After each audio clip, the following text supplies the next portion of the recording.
principal e mais importante do ano para a gente, porque é o efeito que vai unir, então, magnetismo e eletricidade, formando o eletromagnetismo, tá bom? Aqui a ideia é a seguinte, aqui é um experimento clássico, né? Imagine que eu tenho um ímã, tá?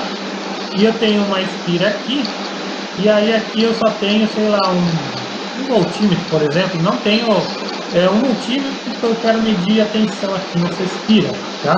A ideia é a seguinte, se eu movimentar esse ímã, vai aparecer aqui uma corrente produzida pelo potencial elétrico, tá bom? Bom, eu acho que é melhor se eu apresentar isso aqui para vocês no experimento visível, tá? Isso aqui, ó. O que nós temos aqui, ó? Temos uma espira, tá? Uma espirinha bonitinha, uma lâmpada ali, só para indicar quando vai passar corrente ou não, né? Que ela vai acender. E aí eu tenho também um voltímetro aqui para medir diferença de potencial, tá? Note o seguinte, ó. O ímã, ele está parado aqui na espira.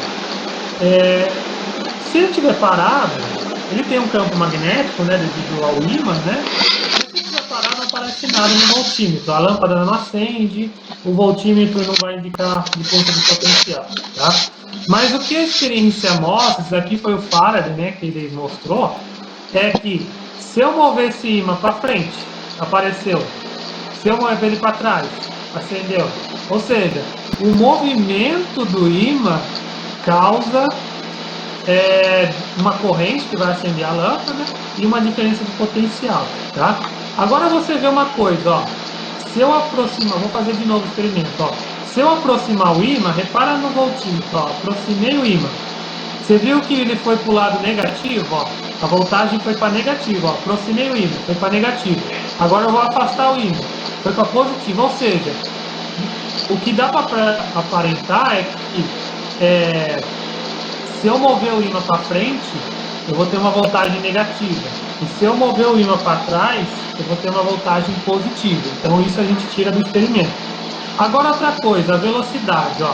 Se eu aproximar o ímã rapidamente, ó, ele foi. Agora se eu aproximar o ímã lentamente, ó, a agulha ali do voltímetro, ele desloca pouco.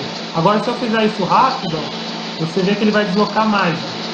Ou seja, me parece que essa fema e essa potencial que vai surgir no fio, ele vai depender também da velocidade, tá? Então ele vai depender do sentido e também da velocidade. Alguma ideia assim, tá certo? E aí outro experimento bacana aqui, ó, é o número de espiras. Se eu tiver pouca espira, imagina, ó, que eu vou tentar fazer na mesma posição, né? Ele vai defletir um tanto. Se eu tiver mais espiras, ele vai defletir mais. Ó. Ou seja, quanto maior o número de espiras, maior é a voltagem que aparece ali, tá certo? E esse fenômeno é um fenômeno eletromagnético, indução eletromagnética, porque nós estamos induzindo uma corrente elétrica a partir da variação de um campo magnético do ímã, ou seja, um fenômeno magnético está induzindo um fenômeno elétrico. É por isso que a gente chama então isso aqui de indução eletromagnética. Pode não parecer, mas a gente usa isso aqui a todo momento, porque você está transferindo energia sem fio, né? Não tem fio ligando o ímã à espira, tá? E a gente usa isso a todo momento. Estamos usando isso daqui exatamente agora, nesse instante, porque o seu computador ele está pegando o sinal da internet, que é através do Wi-Fi, tá? Desculpa. É através do sinal do Wi-Fi, que ele é uma onda eletromagnética, a gente vai ver isso posteriormente. E aí ele vai induzir uma corrente no seu computador, no circuito receptor para isso, e ele vai transformar isso em informação, tá certo? Então, a parte de eletromagnetismo, ele possibilitou então você transferir energia ou transferir informação à distância, tá? E aí você inclui tudo, telefonia, rádio, televisão, internet, tudo aí tá nesse bolo, tá certo? O Gabriel está falando de arma de magnetron. O micro-ondas ele é uma radiação eletromagnética. A gente vai ver que ele causa uma excitação das moléculas de arma, tá? Então, você fazer o uso dessa radiação, você aquece um objeto, tá? É o que o micro-ondas faz, e, consequentemente, ele vai aumentar a temperatura. Aí, você usando isso como arma, é realmente possível, certo? Mas vamos deixar isso daí na aula de ondas eletromagnéticas, certo? Bom, gente, é o seguinte. Agora deixa eu voltar. Era só esse experimentozinho que eu queria mostrar para vocês, tá? Aí eu vou convidar vocês depois de assistirem a videoaula para detalhar mais, tá? Mas é o seguinte, ó. A situação é o seguinte. Imagine que eu tenho um condutor. Ele está com uma velocidade v para cá, tá? E ele vai atravessar uma região de campo magnético B. Está chegando na página, tá certo? Aí é o seguinte, pensa comigo. Quando esse condutor, né, que tem elétrons livres, é metálico, né? Quando ele atravessar essa região de campo magnético, vamos aplicar a regra da mão direita número 2, né? Para descobrir qual que é a força magnética que vai ter. Ó. Então a velocidade está para cá, o campo está chegando, a força magnética vai ser para cima, certo? Só que são elétrons, né? Então é o contrário, os elétrons vão se acumular para baixo, tá bom? Isso, Miguel, mas como são elétrons, né? Então eu vou ter um acúmulo, a força magnética vai estar para cá, então eu vou ter um acúmulo de carga negativa aqui, e aí vai faltar carga aqui, então eu vou ter uma falta de carga elétrica, tá certo? Então, ó, no meu desenho, né, isso aqui só vai acontecer quando o condutor estiver atravessando a região de campo magnético, tá bom? Então isso aqui é um efeito magnético, né? É uma força magnética. Isso, Miguel. Porque quando a regra do tapa, ela deu um sentido certinho, direção e sentido. Mas como a carga é negativa, então os elétrons eles vão se acumular ao contrário. Tá bom? Bom, então, quando eu fui atravessar, eu vou ter essa diferença de carga. E aí eu vou perguntar para vocês. A diferença de carga, a gente já viu isso, por exemplo, em capacitores, né? Enfim. Qual que é a direção do campo elétrico? Quem que lembra aí? O campo elétrico, eu vou testar vocês agora. O campo elétrico ele vai da carga positiva para negativa ou da negativa para positiva? Quem que lembra aí o campo elétrico? Negativa ou positiva? Negativa para positiva. Acho que temos duas opiniões distintas, né? Negativa para positiva. Bom, a questão é a seguinte, deixa eu até mudar de cor, né? Porque isso aqui é um fenômeno elétrico. O campo elétrico, a gente, por definição, tá? Vai sair da carga positiva e vai para negativa. Esse é o campo elétrico, certo? Acredito que eu não estou viajando, né? Não, eu acabei de conferir aqui, da carga positiva para negativa. Beleza. Então, esse daqui vai ser o campo elétrico, tá? Aí, imagina a situação, ó. Então, eu estabeleci, por meio dessa movimentação, né, do condutor nessa região, eu fiz um campo elétrico aqui no material. Aí, imagina a situação, aí eu pego um fio e vou ligar esses dois pontos aqui, tá? Aí a gente viu, né, que vai ter uma corrente ali. A corrente, ela vai em que sentido? Então, Miguel, mas você está... então, exatamente, né? Positivo com negativo. Miguel, desculpa. Pessoal, então eu vou ter uma corrente, né? Eu tenho um campo elétrico ali no condutor, e se eu fazer a ligação, eu vou ter uma corrente elétrica. A corrente elétrica convencional, ela vai em que sentido? Ela vai sair ou entrar nesse polo positivo aqui?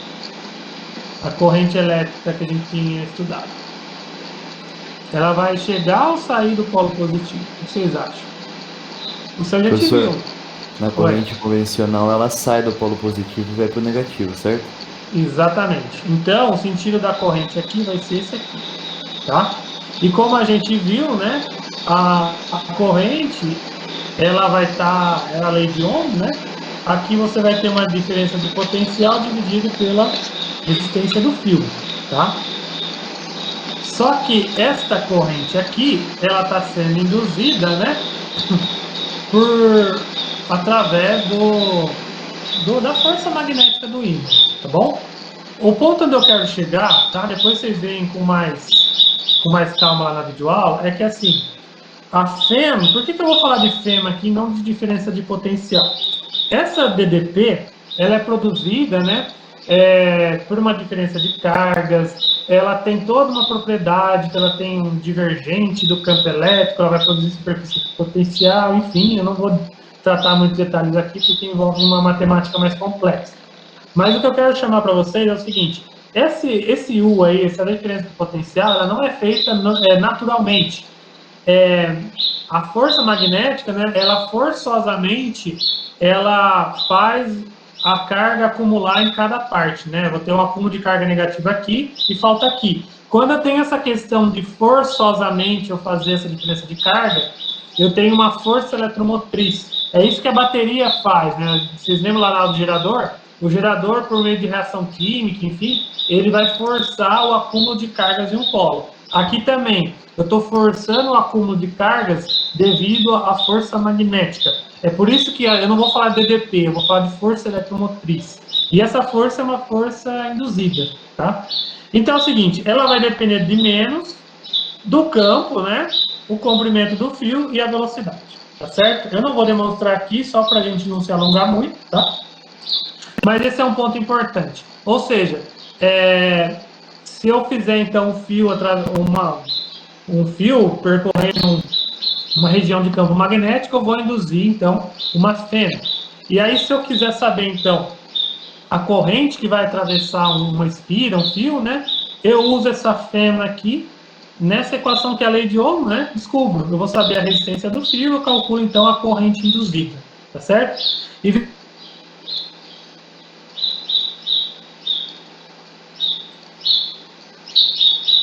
vice-versa, tá certo? Bom, mas deixa eu andar um pouquinho, e aqui eu quero dar um outro conceito aqui, que é o conceito de fluxo magnético, tá? O fluxo magnético, ele vai ser definido como o campo, a área e o cosseno de θ. Então imagine assim, ó, eu tenho uma área qualquer aqui no espaço, tá? E aí eu tenho as linhas de campo chegando aqui, tá? A medida do fluxo é só se eu então calcular a intensidade do campo, a área dessa seção transversal, e aí esse cosseno de θ, ele é o ângulo entre o campo B e a normal, a superfície, tá? Seria esse ângulo aqui. Geralmente o exercício ele vai te falar perpendicular, que aí o ângulo é 0 graus, tá? Mas, assim, o ângulo não entra muito em questão, a gente não vai explorar muito, a gente vai explorar só na última aula de corrente alternada. Mas aqui eu quero colocar para vocês essa nova grandeza, que é o fluxo magnético. Quem vai lembrar aí alguma coisa, a gente falou de fluxo elétrico lá na lei de Gauss. Aqui a gente vai falar de fluxo magnético. E a unidade disso daqui é Weber, tá? Em homenagem ao Max Weber.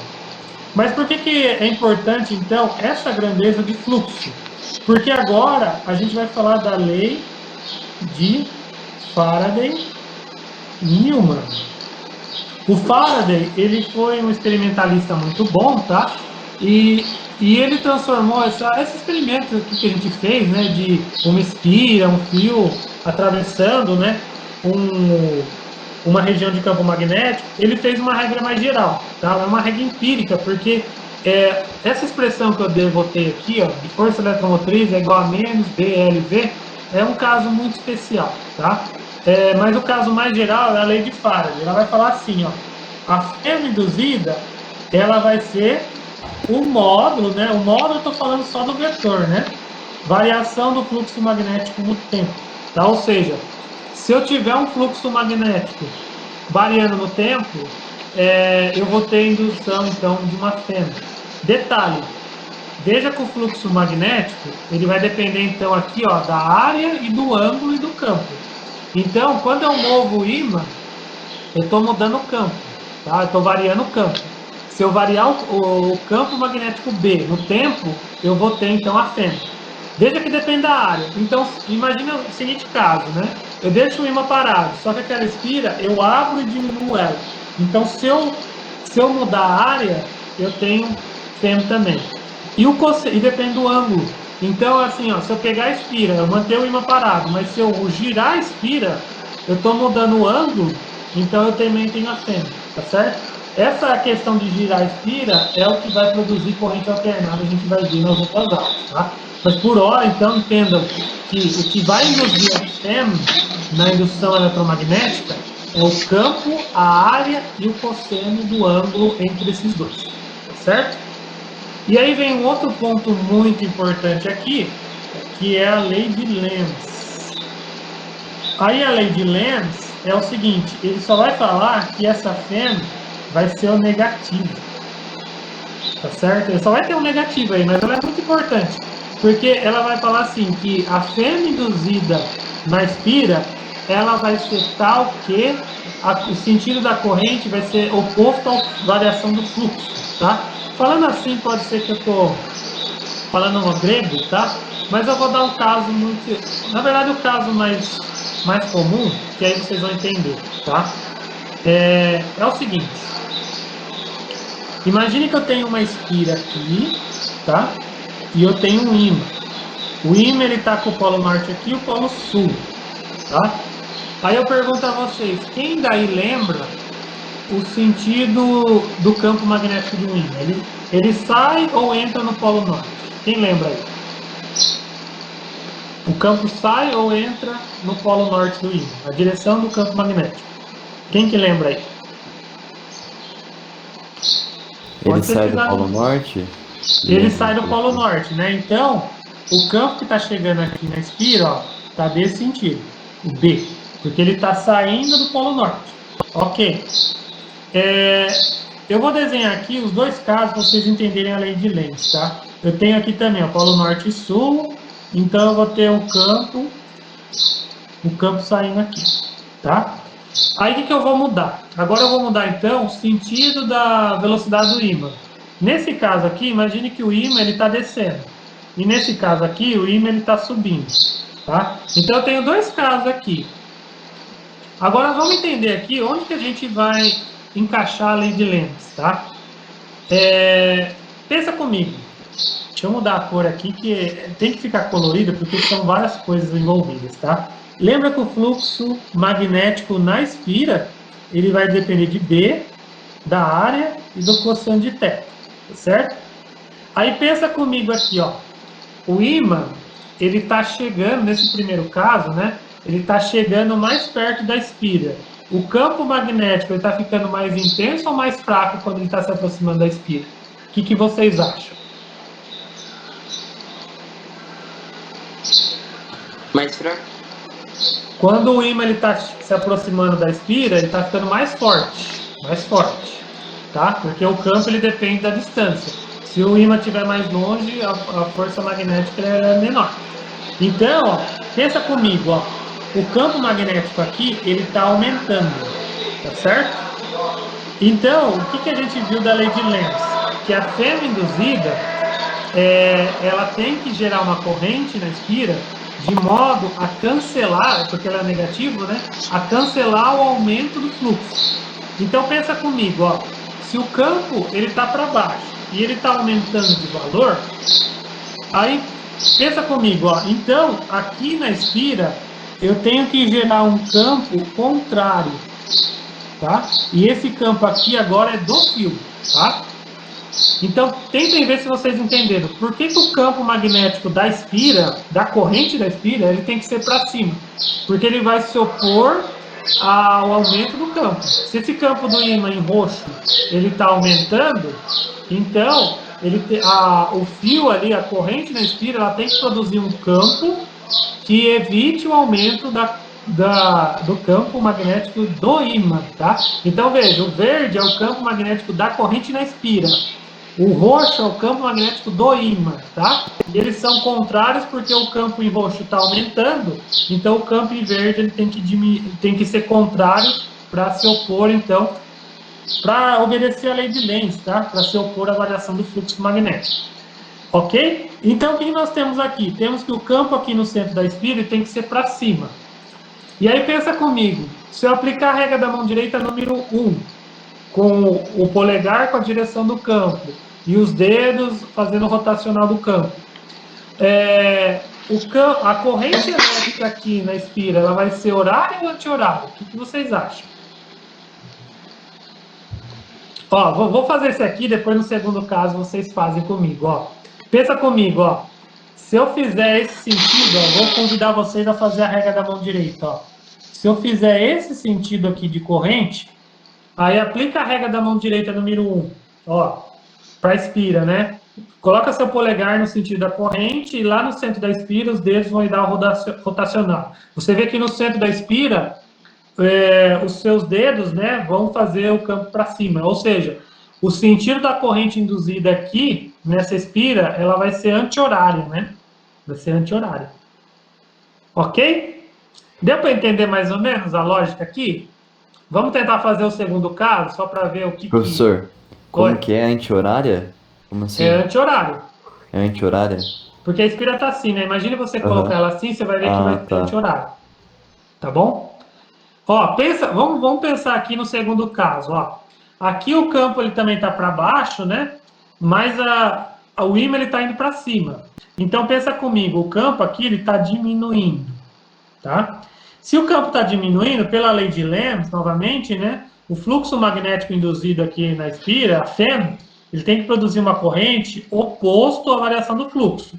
Pensa, se o campo magnético B ele está diminuindo, então vai ter que ser induzido aqui na espira um campo a favor, tá? E por que a favor? Pensa comigo, no outro caso, o campo em roxo estava aumentando. Então tem que ser contrário para quando você somar os dois, né, você anula. Aqui o campo em roxo está diminuindo. Então tem que ser para baixo, junto com o campo verde, né? Para você compensar o outro que está diminuindo, tá certo? E aí a mesma ideia, se você aplicar então a regra da mão direita número 1, você vai ver que a direção do campo, da corrente aqui, ela tem que ser horária, tá certo? Deu para entender, gente? Eu sei que é um pouco complexo, tá? Talvez na aula que vem eu explore um pouquinho mais isso aqui com vocês, tá? Mas essa lei de Lenz é importante vocês saberem. Lá na videoaula eu dou mais alguns exemplos para vocês, tá bom? Gente, é o seguinte, deixa eu só avisar o Marcelo que eu ia precisar de mais uns minutinhos. Bom, deixa eu continuar. Pessoal, é o seguinte, ó, eu não vou ter muito tempo para falar aqui, porque eu vou direto para os exercícios para vocês terem alguma noção, tá?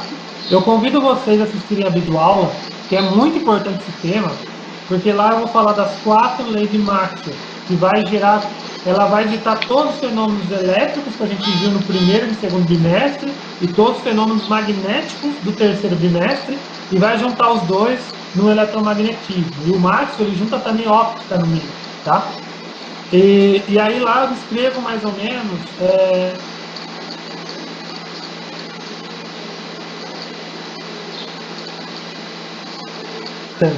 certo? Vamos para os exercícios, porque basicamente os exercícios vão envolver essa lei de Faraday, de Neumann e a questão do fluxo, beleza? Só para não estender muito. Alguma dúvida aqui, gente? Algum comentário antes de eu começar o exercício? Não? Ó, minha dica, gente, não tentem chutar os exercícios porque não dá certo. Esse daqui você vai ter que saber mesmo essa questão das leis do eletromagnetismo. A força magnética, de acordo, por exemplo, da lâmpada, quando sai, ela não fica mais forte, tá? Então, tudo é um detalhe da variação do fluxo, tá? Então, assim, quando ela estiver mais próxima da lâmpada, né, mais próximo da espira, o campo é mais intenso mesmo, a força eletromotriz induzida vai ser maior. Quando o ímã estiver mais longe, vai ser mais fraco. E também depende da velocidade. Se eu tiro o ímã rápido, a fêmea induzida é alta. Se eu tiro o ímã devagarinho, a fêmea induzida é baixa. E se eu deixar o ímã parado, não acontece nada. Veja que é um efeito dinâmico, tá certo? Então, se eu tiver entre os dois parado, não vai acontecer nada, tá certo? Gente, deixa eu só comentar aqui então rapidinho. Bom, deixa eu só avisar o Marcelo aqui que eu vou levar um tempinho.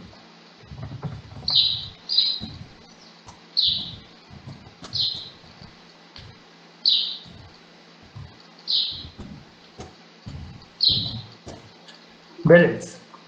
Seguinte, vamos para o exercício, gente. A figura aproxima-se um ímã de um anel metálico fixo em um suporte isolante, como mostra a figura. Aí é o seguinte, ó, tem o ímã aqui, né? E tem um anel metálico com suporte isolante e não tem corrente. E aí vocês vão lembrar, né, que o campo ele está nessa direção, porque ele sai do polo negativo, né, do polo norte, desculpa, do ímã.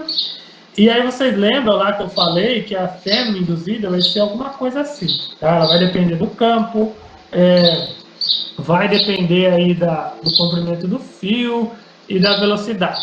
E lembre também da lei de Faraday Neumann e com a lei de Lenz, né? Isso daqui é um negativo do fluxo magnético no tempo. Beleza. Aí você tem algumas alternativas, tá? Veja. O movimento do ímã produz corrente, aí na letra A, produz corrente elétrica no anel, causando uma força de repulsão entre o anel e o ímã, tá? Aqui, na verdade, essa daqui não precisa fazer conta.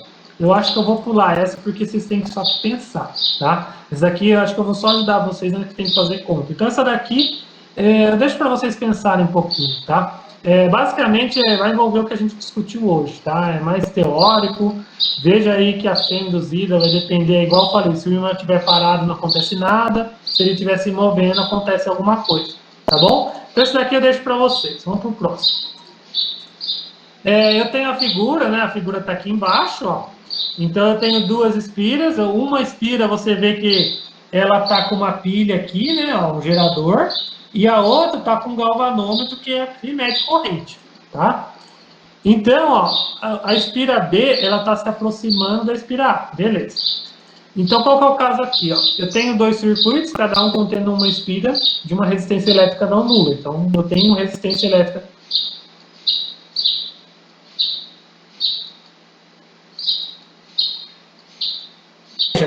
Aqui é interessante notar o que acontece.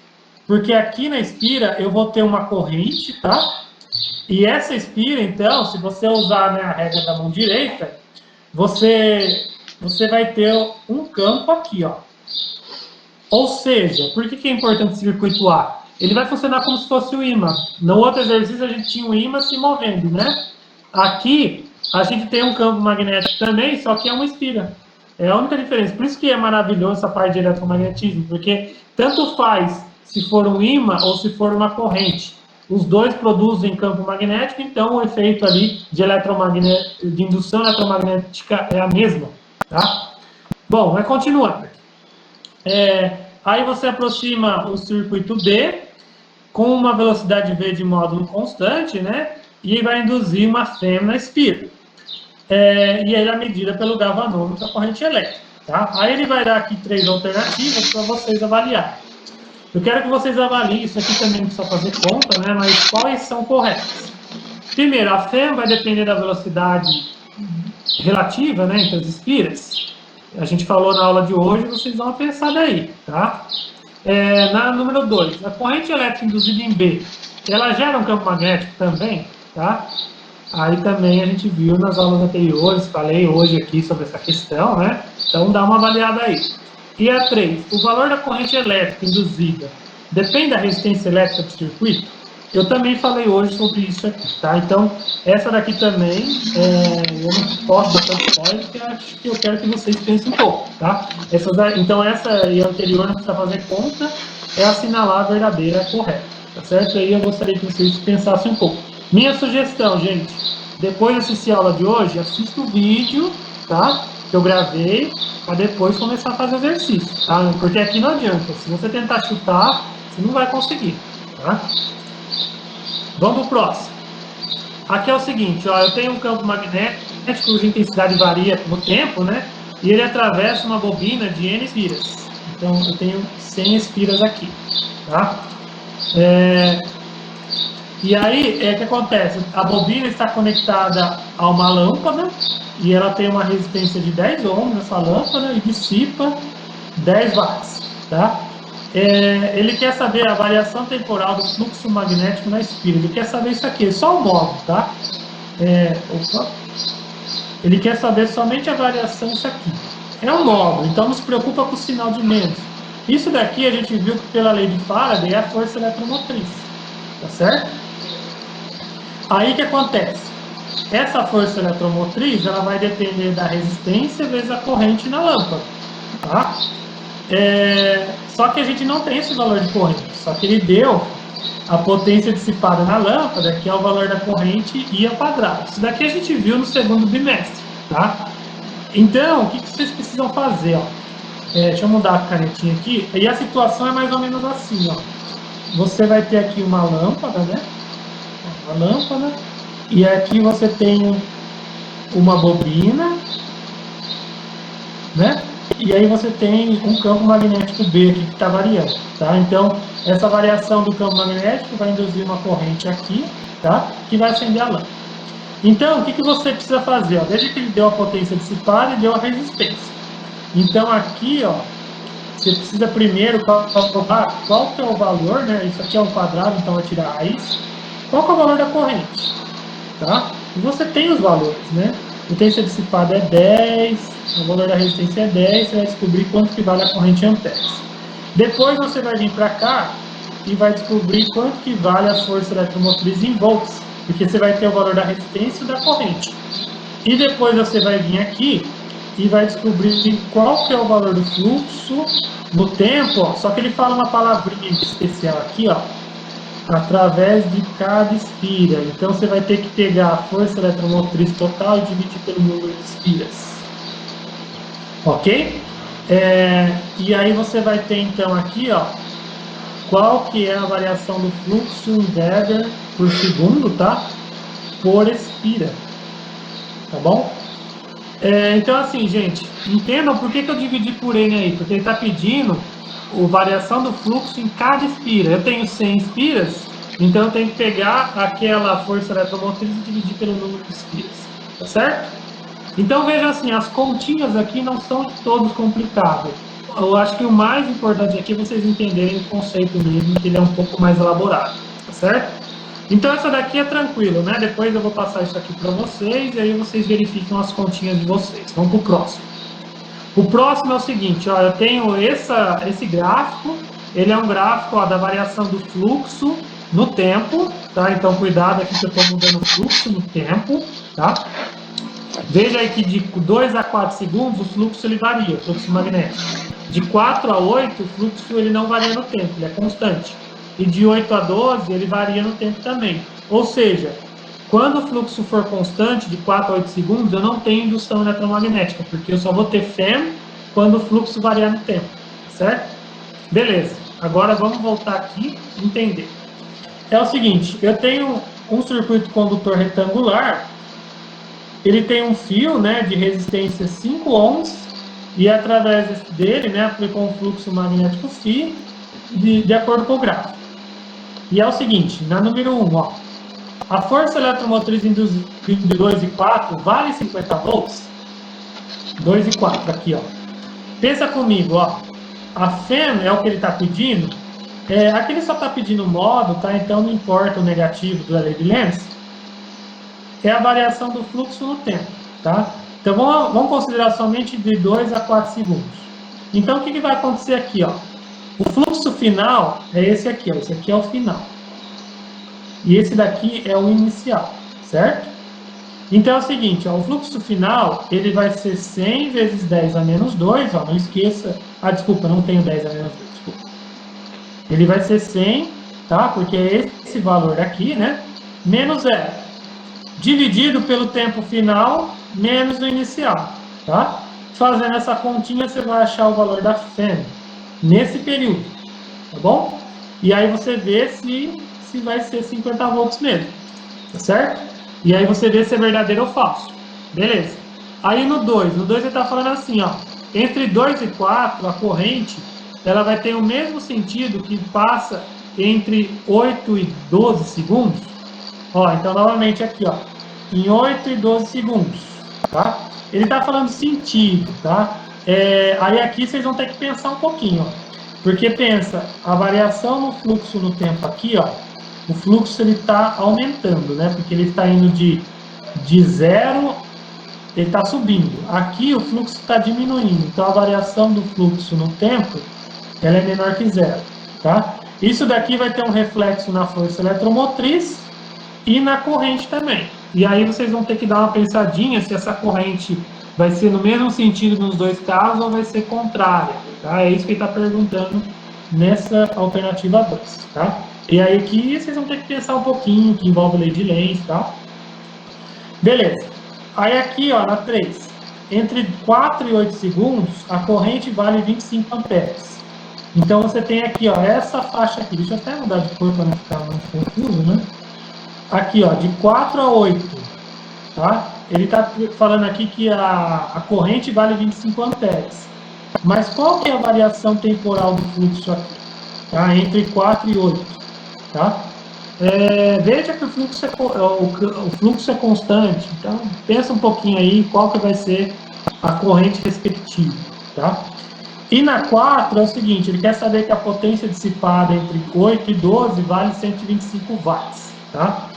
Aí na 4 é o seguinte, ó, veja que o fluxo ele vai no início, né, ele está 100 e no final ele vai para 0, tá?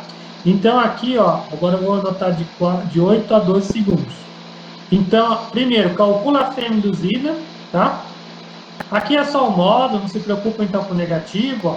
Só que veja o seguinte, ele começa de 100 e termina em 0, então seria assim, ó, dividido, né, pelo tempo final menos inicial, tá? Isso daqui, ó, pega só o módulo, não precisa se preocupar com o valor, mas você vai ter um valor da força eletromotriz aqui. E veja que ele deu aqui o valor da resistência. A resistência é 5 ohms, tá? Então, o que você tem que descobrir aqui? O valor da corrente, né? Fazendo a lei de Ohm. Então, é a força eletromotriz que você calculou dividido pela resistência.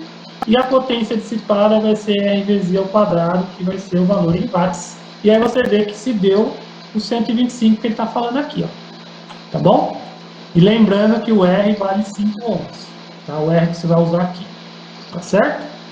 Então, ó, nessa alternativa aí 4, calcula a primeira FEM, tá?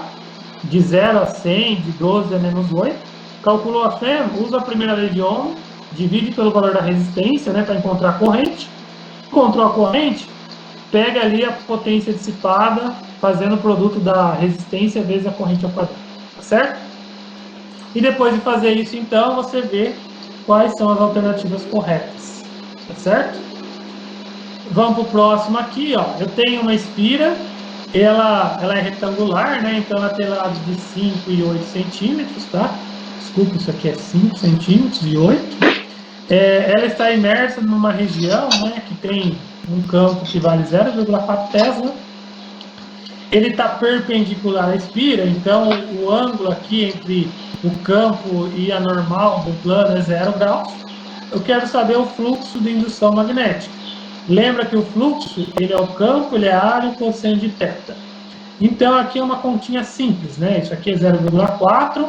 A área do quadrado, né, do retângulo, é base vezes a altura. Então, é 5, só que cuidado que é em metros, tá? Então, aqui está em centímetros. Então, eu vou colocar isso aqui para metros. É 0,5 vezes 0,08 vezes cosseno de 0 graus. E aí, depois vocês procuram aí qual que é o cosseno de 0 graus. E você vai achar, então, qual que é o valor do fluxo em Weber, que a unidade de fluxo é Weber, Tesla é a unidade de campo, tá certo? Pessoal, então é isso, tá? Algum comentário aqui antes de encerrar? Eu não quero muito passar do horário do Marcelo. Algum comentário final?